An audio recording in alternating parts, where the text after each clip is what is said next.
கரூருக்கு வந்து பேசுறதை விட்டுட்டு ஒரு பாட்டை பாடி எவ்வளோ மோசமாக அந்த நிகழ்ச்சியில் பாடினாங்கன்னு உங்களுக்கு தெரியும். நான் அப்போ பல விளக்கங்கள்னு சொன்னோம், சட்டமன்றத்துலையும் சொன்ன விளக்கங்கள். அதையெல்லாம் இப்போ வந்து ஏற்றுக்காதவங்க, சில பேர் புரிஞ்சு கொள்ளாதவங்க இப்போ இந்த ஒரு மாசத்துல நடக்கிறத கண்கூட சோசியல் மீடியாவில் போகிறது, அந்த துறையினுடைய அமைச்சர் சொல்லக்கூடிய பதில், அதில் பணிபுரியக்கூடியவங்க சொல்லக்கூடிய பதில், டாஸ்மாக் நிர்வாகத்தில் நீங்கள்லாம் பார்த்துக்கிட்டு தான் இருக்கீங்க.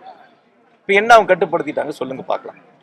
என்ன கட்டுப்படுத்திட்டாங்க? நாங்கள் சொன்ன இவ்வளோ பேருக்கு மேலே நடவடிக்கை எடுத்தோம், இவ்வளோ பேருக்கு மேலே ஃபைன் போட்டிருக்கிறோம், இந்த ஃபைன்லாம் நாங்கள் கலெக்ட் பண்ணியிருக்கிறோம்னு இதெல்லாம் சொன்னோம். நாங்கள் அப்பையெல்லாம் வந்து வெறும் வாக்குகளை வாங்க வேண்டும், அரசின் மீது குற்றச்சாட்டுகளை சொல்லணுங்கிறதுக்காக ஒரு அவதூறான கருத்துக்கள், தவறான கருத்துக்களை முன்மொழிஞ்சாங்க. மேடையில் ஏறி வண்டி மேலே ஏறி பாட்டெல்லாம் பாடுனாங்க. இப்போ நான் நின்று போச்சான்னு கேட்குறேன்.